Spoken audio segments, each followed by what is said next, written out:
So I'm traveling this week on a work conference, meaning like if you're watching this video the week it comes out, I'm not here. And so because of that, I like to take the opportunity to take a break from my usual nerdy ass photography content to talk to you about some of the tech items I own that make my life easier or more enjoyable, especially when I have to travel for work.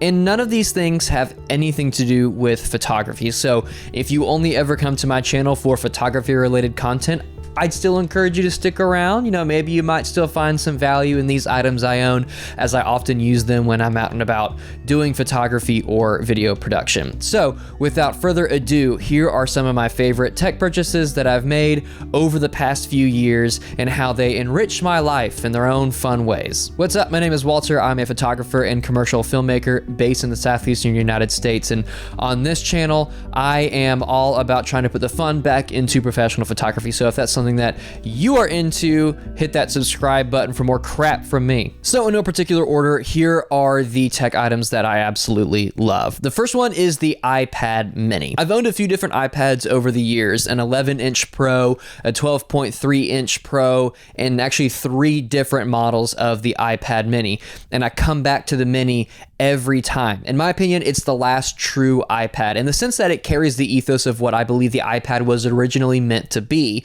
a standalone luxury device that sits between a laptop and a phone, never intending to replace either. So I really love my iPad mini for those activities that feel either too big for a phone, but too small to pull my laptop out for.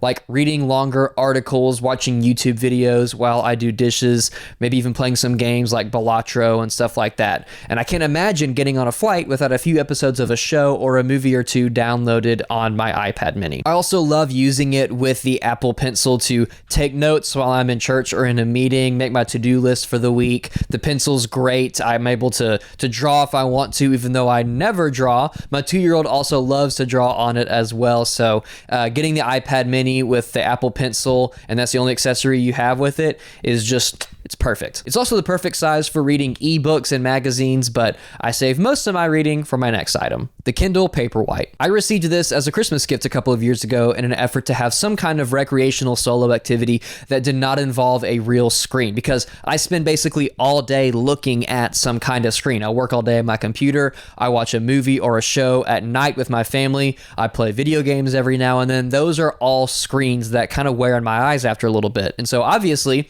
the Kindle Paperwhite does have a screen, but it's e-ink, so it feels way more like looking at a real piece of paper than a digital screen. Reading was my #1 recreational activity when I was a kid, but when I got a smartphone, went to college, and got swept away with all the freedom that comes along with those things, I find myself barely reading anymore, preferring to just doom scroll social media or play video games. And there's nothing wrong inherently with either of those things, but as I've gotten older, I'm starting to horseshoe back around to reading more, as I've grown tired of just pulling out my phone all the time when I have a few minutes to kill. And I want my daughter to watch me reading all the time instead of being on my phone, so as to encourage her to do the same when she's old enough to read. The Paperwhite is so small and light that it's super easy to throw into my bag when I go anywhere. I often go to work at coffee shops, and I'll bring my Kindle along when I need to take a break from staring at my laptop screen. It's just a great way to relax and unplug from the world for just a little bit. No phone or iPad notifications, which allows me to just lose myself in another world, if even only for a few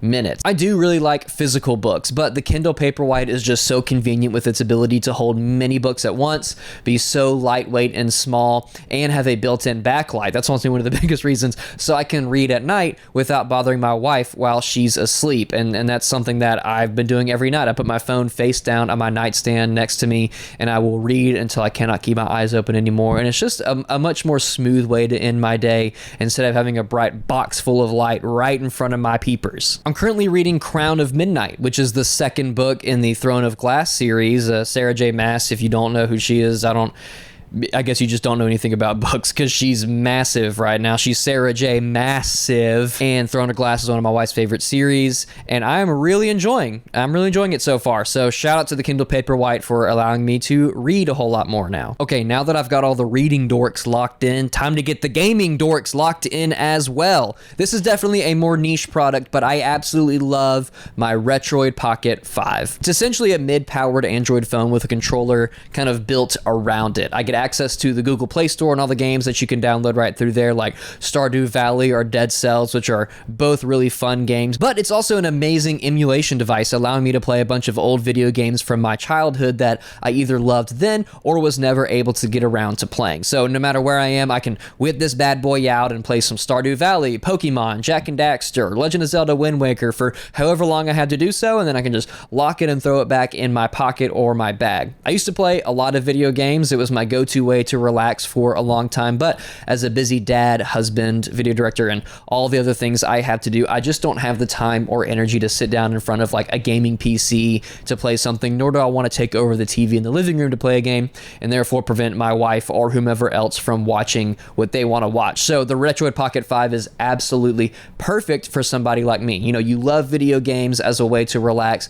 but just don't have the time to dedicate to it anymore. So if you like classic games or Android games, I can highly recommend the Retroid Pocket 5. AirPods Pro. What is there really to say about the AirPods Pro that like hasn't already been said by anybody else who's ever made a tech video? They're super convenient, they have great sound quality, and the batteries last a very long time. I think I charge them like once a week or something. They've become very crucial for me in my everyday life. This is probably the one device on this list that I actually do use for my photography because it's become essential in the way I do business. You know, I use them for virtual meetings where I'm in front of my computer. If I have to take a call while I'm driving, I can be hands-free by putting them in my ears. It's perfect. So I also listen to podcaster music while I'm doing yard work or chores around the house, and I even use them for like noise protection if I'm at a loud concert or just need to drown out the noise at a coffee shop or something. They connect super easily to my phone, iPad, MacBook, whatever Apple device you have, and they switch between all of them easily as well. So if I'm watching a YouTube video on my iPad,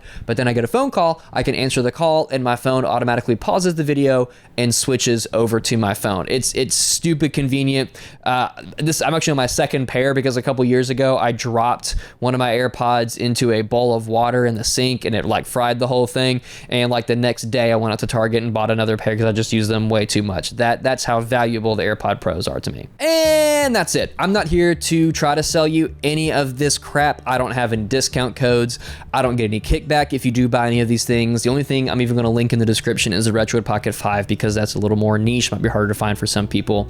These are just a few items that make my life a little bit more enjoyable, and maybe you got something out of it. If you're a working photographer like me, you're going out and about a good bit, maybe traveling a decent amount as well, so maybe I've inspired you to pick up a Kindle for your long flights, a Retroid Pocket for quick gaming sessions on the toilet, or an iPad to take your notes on. But regardless of all that, I appreciate you for watching. I hope you enjoyed this little break from photography content, and I'll be back with your regularly scheduled programming next week. While you're here, if you're a photographer and want to see all of the other content I've made, which is all photography based, please go check out any of my videos, whether you're interested in the Nikon ZF, my Fujifilm stuff. I think there's some good content in there for you to take a look at, so feel free to wander around my channel while you're here, but if not, that's totally fine because I will see you in the algorithm in 6 months.